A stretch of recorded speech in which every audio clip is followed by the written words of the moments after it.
Hello everybody, my name is Tactical Legos, and today we are going to be building the Estes Luna Bug flying model rocket kit. This specific model is a intermediate level kit, so it should not be too difficult. It will be a bit more, of course, time consuming than a beginner kit, and it'll fly up to 800 feet on an A3-4T and get similar altitudes probably on an A10 3T. Or you can also fly it on both a 1/2 A3-4T or 1/2 A3-2T. And what I'm probably going to do is keep it down to the, the quarter A3-3Ts, which I've already bought. That way it'll hopefully keep this a little bit lower, give us a better chance at recovering it, and maybe a bit better of a flight video. Because this thing, it's already, you can tell that's pretty tiny. There's the body tube with the nose cone attached kind of inside there. I mean, not attached, but it's probably sitting in there. So without further ado, let's go ahead and pop this thing open. Of course, we got the standard little cardboard thing. And it looks like, instead of balsa fins, they are like this dense cardboard material that I've seen before. Got the warranty thing, and it's got your launch site dimensions for various motors, just for safety reasons. There's the where's the meter version? There's the meter version. So again, I've got about 15 million of those at this point. Then we've got our instructions. And it looks like the only thing else in here is going to be the launch lug, the body tube, and then our nose cone here. I'm going to, just for now, keep this, especially this launch lug, in here, because I always end up losing those launch lugs if I leave them laying out and about. By the time it comes to put it on, it's always gone. Let's open this up, make sure we've got everything, check the instructions, see what they list. Yeah, it would appear that we do have everything. Got the fin stock, all that stuff. So the first thing they've got us doing is use template to, which is this thing right here. Let's just try to flatten this out a little bit better. To mark on the body tube where each fin attaches. So we are going to take our body tube back out. And let me grab my pencil. Right here. And then we are going to use this template to mark in the center the best we can. Let's try to get this lined up as perfect as possible.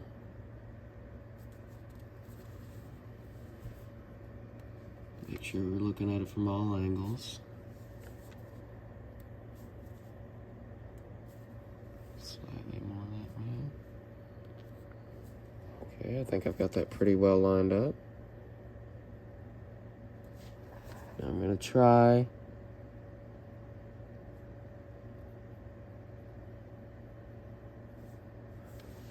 mark this nice and even.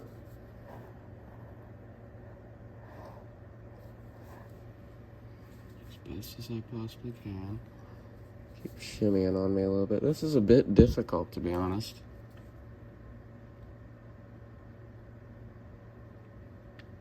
Oops. I just have to.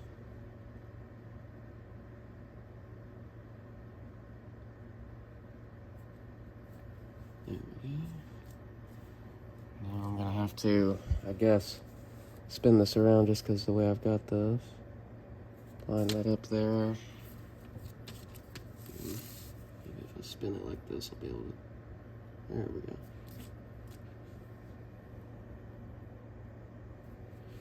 a bit hard to see. Maybe if I pull this closer, I'm sure this isn't the best footage. This is kind of difficult, I cannot lie.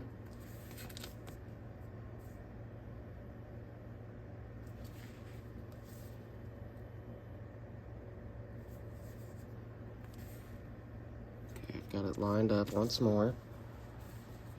Now let's finally put this little final mark here. And there we go. That was actually quite difficult. It probably would have been easier to do it not on camera, but I've got it marked now. So go ahead and cross that off. And before we continue too much further, 8/16/21. Just mark that. That way we know when this was manufactured. I usually end up keeping these two just as reference for motors and altitudes, but it's always good in case you end up having a problem with this kit.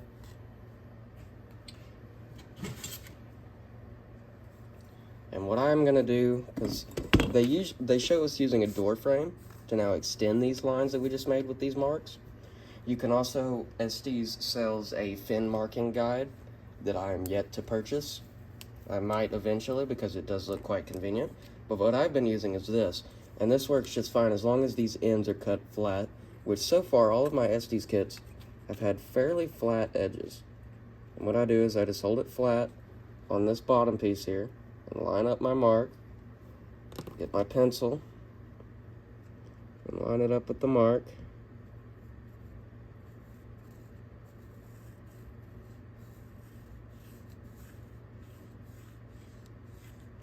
And extend the line. And I'm not putting too much pressure on it because I don't want to push it away from this. So that's why I'm making multiple light marks. And I'm going to repeat that for the other three off camera. Okay, so I've gotten my lines all extended, and I've checked them with this, and they're fairly accurate. They're maybe like at most 1 degree off, so that's within my my limits, you know. You want them, you know, they don't have to be perfectly spaced. If one of them's slightly off, that's okay. What you mostly want is them to, like, imagine this is the body tube, this is the fin. You don't want them to be canted too much, because that will make the rocket spin and be unstable. If they're canted just a tiny bit, that's okay at this low power. It's not going to be probably too detrimental. So the only thing you're really going to harm if it's slightly off is probably your sanity, if you're a little bit of a perfectionist like me. But anyways, they don't show it in the instructions like they normally do. But what we're going to do with these is where you could either just push them out, but that does run the risk of tearing.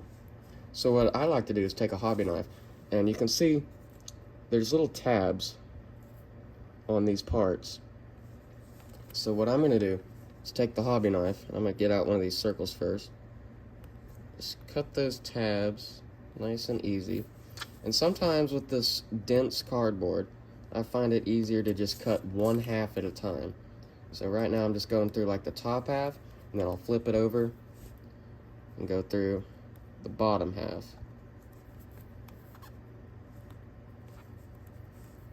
And looks like I already went through all of that. And then we're also going to take out these little center guys right here. Probably just going to go through these all at once because it's a nice and straight line. I can pop down into it. Sometimes they come apart like that when they're really small pieces, so you might have to push it out a little bit. And there we got that. And now we're going to repeat the same thing for our fins. I'm just going to go through these parts all the way too because it's kind of a gentle curve. I'm not really risking going off the line, which is the main reason on these harder curves I like to go halfway. Here again, there's enough room. There's enough room here again because that's a straight line. This one I might go through all at once, but just in a couple stages. I think if I flip this around, I can also do the same thing there. I might even, if I'm careful, yep, I can do it here too. pop out these little center pieces. So now, there we go. Then this piece is going to go on there like this. And they have us doing that before we attach them. I'm actually going to do that afterwards because I'm going to try to use this little Estes fin alignment jig here in a minute to put these on. But before I do that, I'm going to pop the rest of these out off camera. Okay. So the next step, they have us gluing everything together. But what I am going to do is I'm just going to glue these fins on and then the launch lug. Because as you can see, they have us painting these little feet here gloss black, as well as the nose cone. So I think it would be easier to assemble all of the green parts, paint them green, or whatever color I decide to. I am not exactly sure on green, because that seems like it might get lost easily. And then we will paint this nose cone and these 3 little feet gloss black separate. So let's go ahead and glue these fins on. I've got my little fin guide set up here. And this isn't exactly going to be perfect because these are kind of some irregular fins here. Same thing with the orange bullet. So we're going to have to kind of wing this just a little bit. But I'm going to grab my super glue.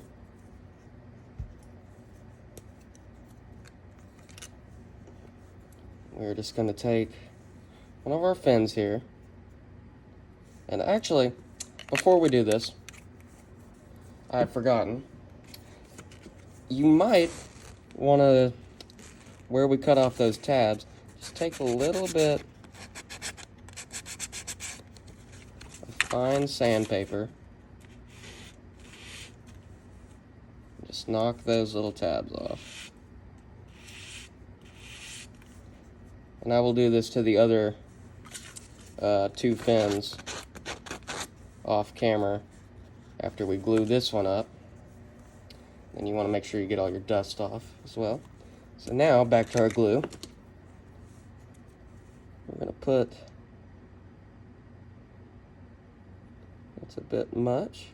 Did not mean to put that thick of a bead on there. That's just kind of how it came out. Ideally, you want a little bit less so that it dries a little bit faster, but that might help me figure out what I'm doing here. I'm going to line this all up. Press it together, and then you want these ends right here to be flush. So that is indeed flush. Just make sure it's all lining up. Make sure I'm not gluing to my... I think I've glued it to my thing here. Oh no. Might have just messed up. Let's let that set while I try to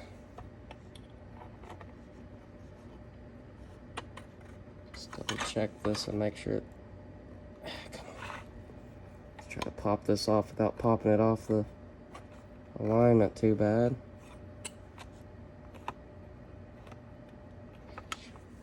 That is not good. Not ideal, not ideal.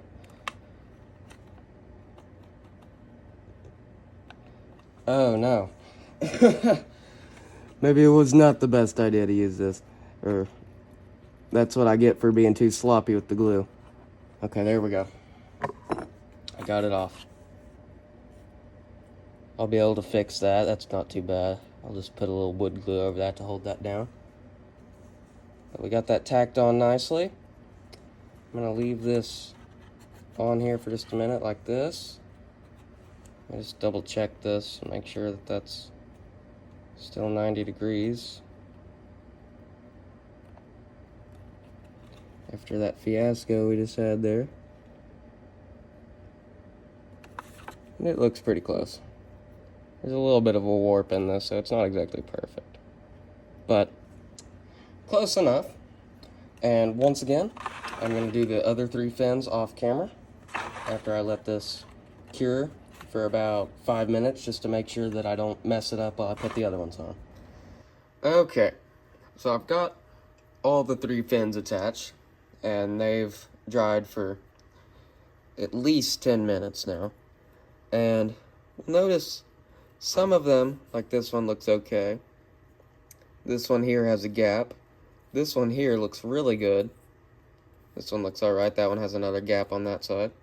So I'm going to come back and run wood glue fillets here in a minute. And you might want to do this first if you don't have one that looks really good, which I do right here. I'm just going to really quickly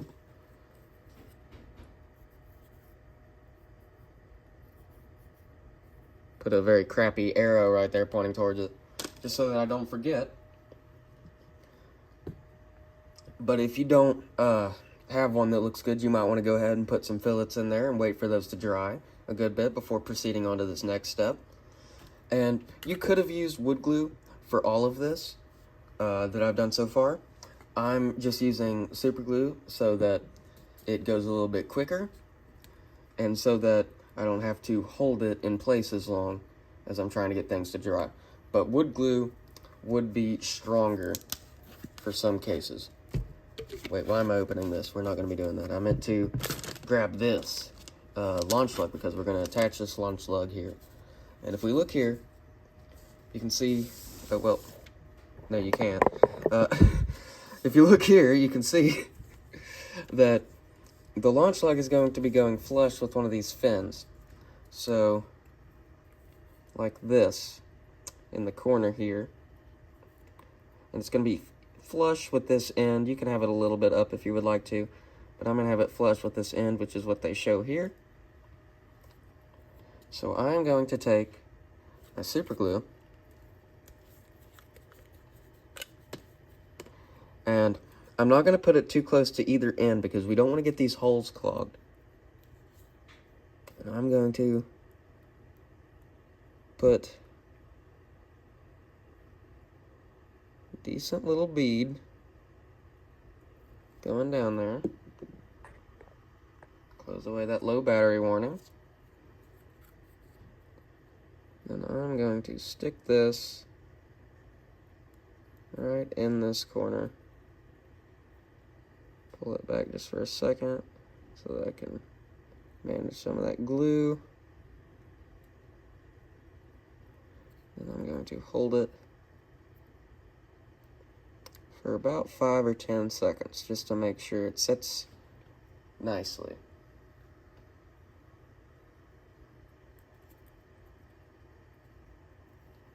That's nice and secure now. So I'm going to,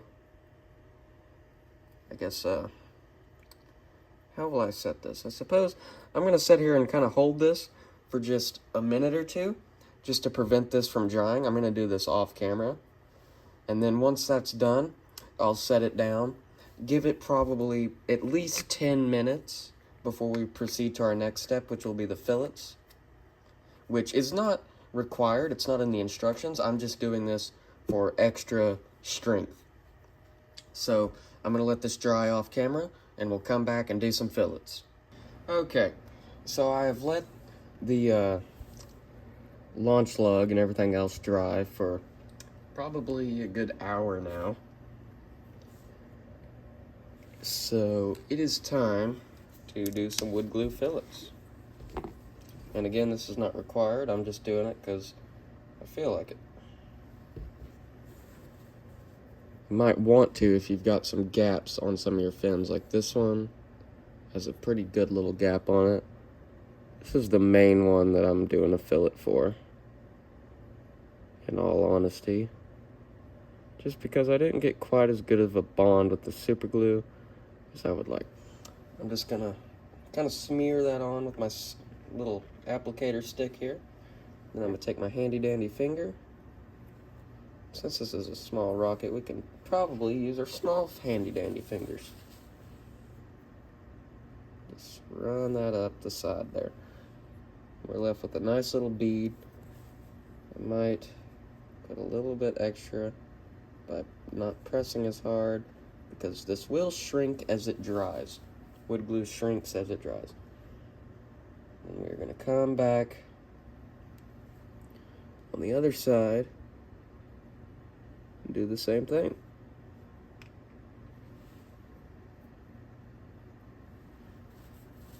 It's good to have a tissue with you while you're doing this, or a paper towel or something, so that you can wipe off your excess on your finger. And I've got a little bit.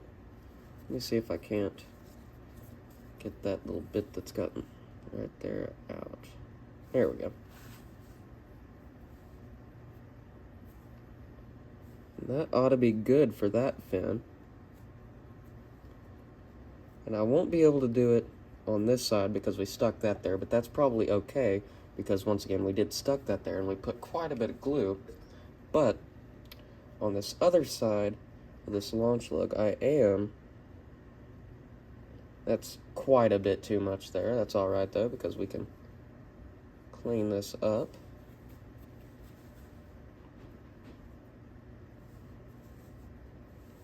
And again, we don't want to block those holes. We can see I'm putting the fillets on there, and then I've put one there. And once these dry enough, I'll probably leave it setting like this for about 15 minutes at least. I like to give it at 30 minutes or so. And then I'll flip it over, do the next fin, and then flip it over, do the next fin, until I've got fillets all the way around.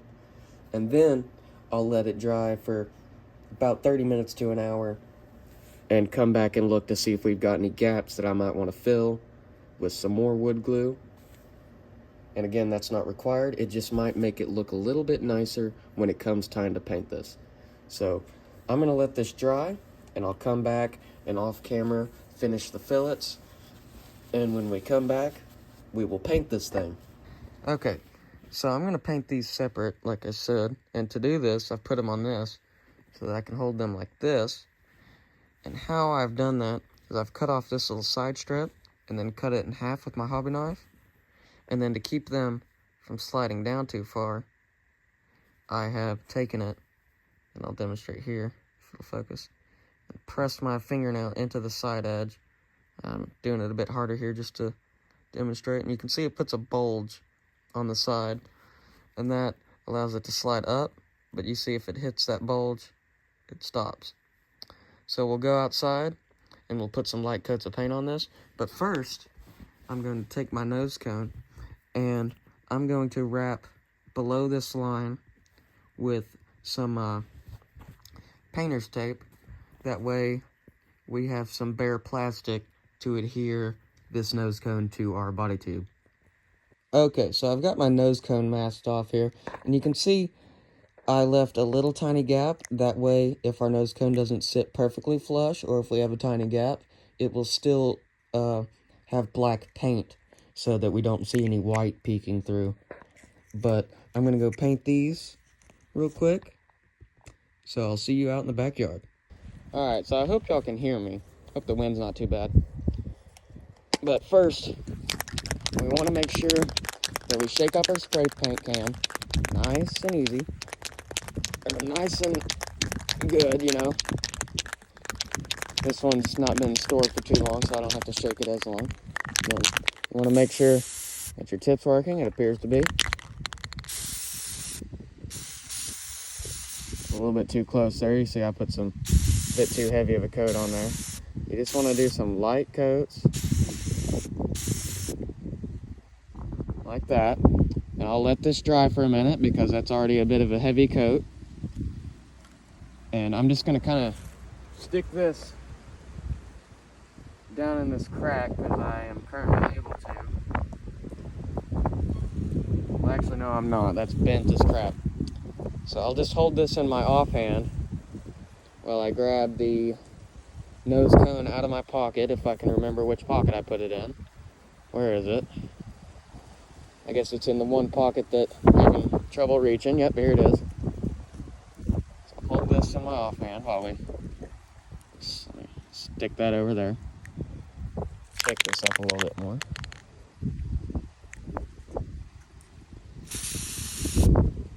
Oops, that's about to fall, ain't it?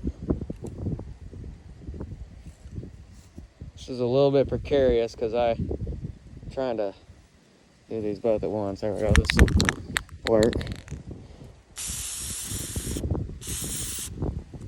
That's a bit of a heavy coat there, but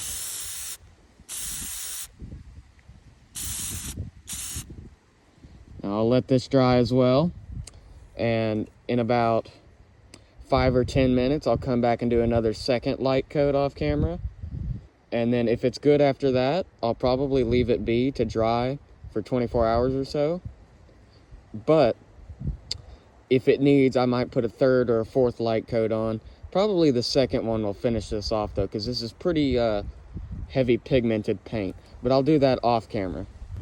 Okay, so I've got these mostly dried, and I've taken them off the pieces that and the tape. I've taken off the masking tape. They're dry to the touch right now. They're not completely dry to handle, but I'm gonna let these dry for at least 24 hours overnight before I assemble them to the main rocket body. And I'm also gonna paint the main rocket body first. But in my case, I'm actually probably gonna let these dry for longer than 24 hours just because I currently do not have the green paint we need. But for you, here in just a couple seconds, whenever we come back, we will paint the main rocket. Okay, so I've went ahead and masked off both ends of the body tube in preparation for painting this. And that's just so that where we are going to attach our nose cone and where the engine slides in hopefully won't get coated in so much paint while we spray this.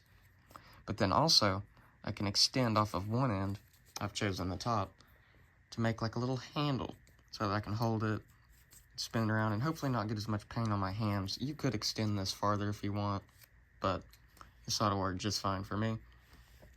But anyways, we'll come back here in just a second and we'll paint this green.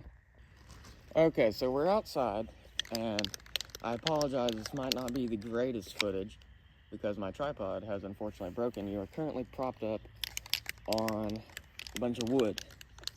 Anyways, hopefully it will work. So I'm shaking up my spray can here. I've already shaken it up a little bit. You want to make sure, especially if it's not been used in a while, that you shake it up quite well. And let me just take a look at what this says. 10 to 12 inches for this can is the distance we want to be. All right, so 10 to 12 inches away, so probably about like that far or something. Not exactly sure what the metric conversion for that is, sorry y'all.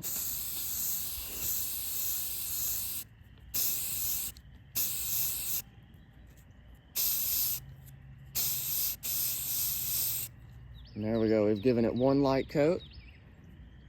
And I'm gonna let this dry since it's a little bit colder outside for probably about 5 minutes instead of the normal 2 to 5 that I'd give it. I'm gonna give it on the longer side of that. And then I will come back and off camera continue doing light coats just like we did just now until the saturation is what I'd like and I'm not seeing any of like the glue or my markings or any of the anything not green showing up pretty much. So we'll continue this off camera and then we'll come back and we will do the final assembly.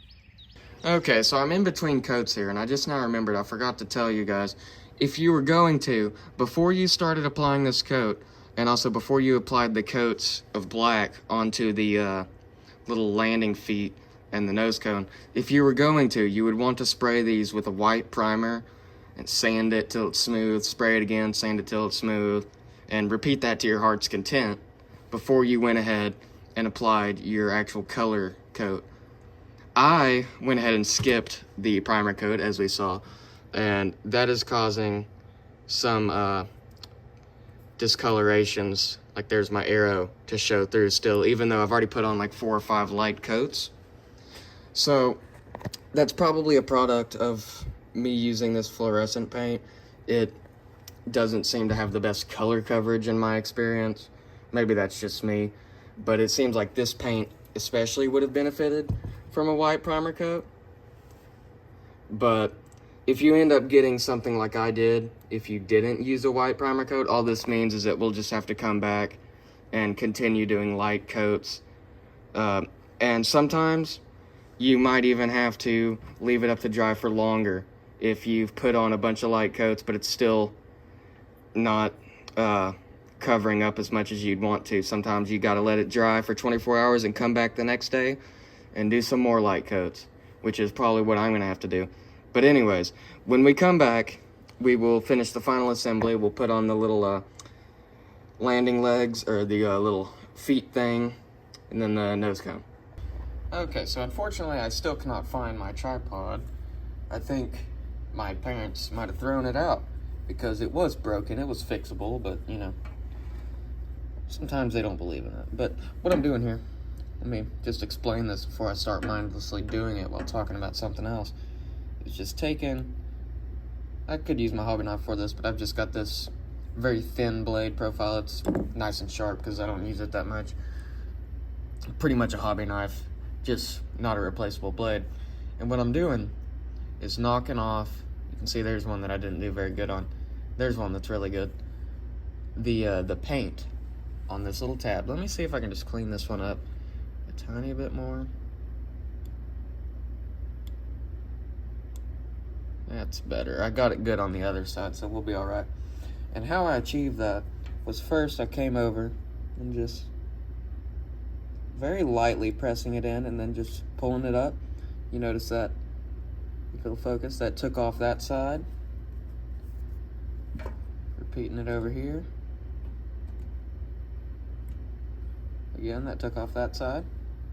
Get this paint off my blade a little bit. And then to line it up with this side, I'm gonna have to kind of hold it awkward because of the way I've got this acetone thing that y'all are propped up on. And I'm just kind of putting it flat on that and using that corner as a guide and rolling around to this other corner. And then after I've rolled around, I'm just pulling up on that blade. I'll probably come from this angle. That'll be a little bit easier. See, there we go. That was perfect.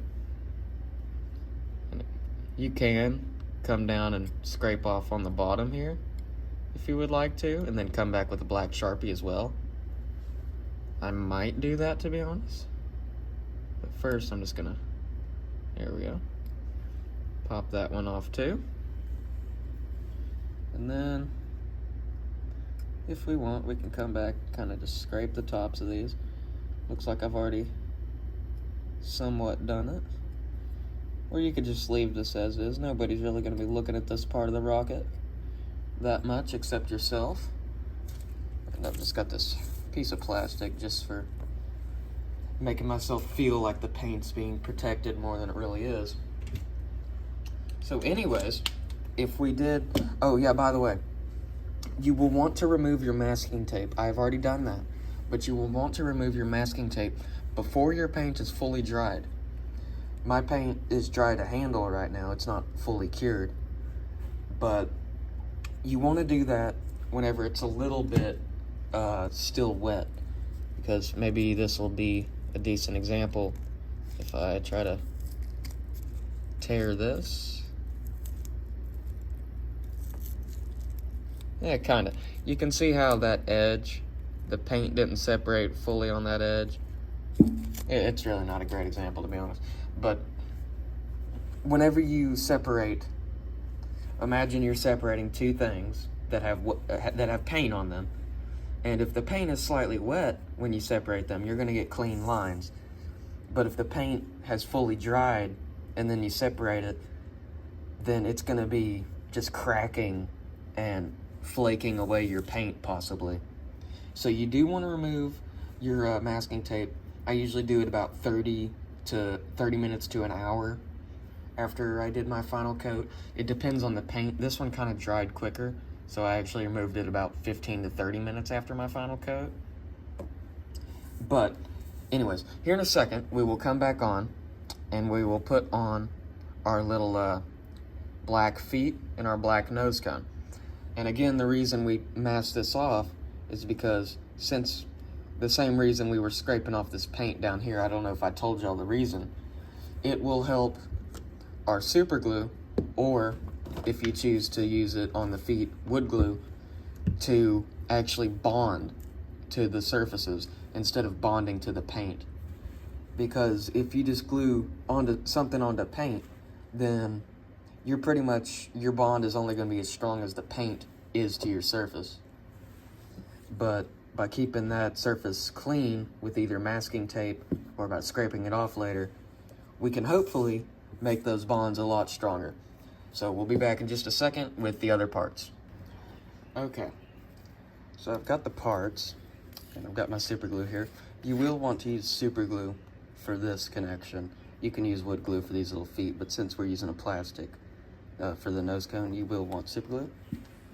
So I'm going to put a little bead just around the inside diameter towards the top here. Don't want it to be too thick.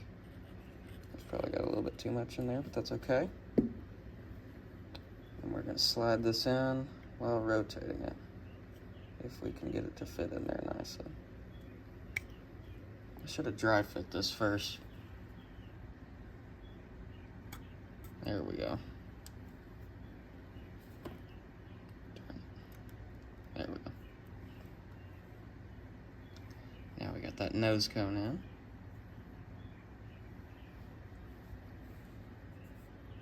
Got a little bit of a fingerprint in my paint there. I guess that's from earlier. Doesn't look like we've got too much drip. So I'm gonna prop that like that for just a second. If I can, there we go. Grab my super glue. And we are going to put on one of these little bottom fin guys. And again, I'm just gonna put a little bit of glue. Again, that's probably too much right there, but that's okay.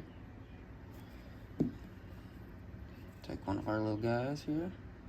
And again, I probably should have dry fit this, but it's okay. It looks like it's gonna fit. Just push that on there.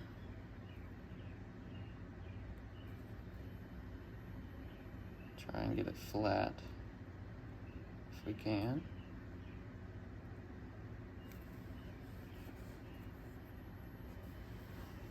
And then off camera, I'm going to glue these other two on, and we will come back with the finished product. Okay, so here it is. I've got all three of our little feet attached. We've got our nose cone attached. And that is pretty much the entire assembly and finishing process for this rocket. I'm probably gonna come back with a black Sharpie and just on the bottom of those, just to make them blend in a little bit better. That's not required.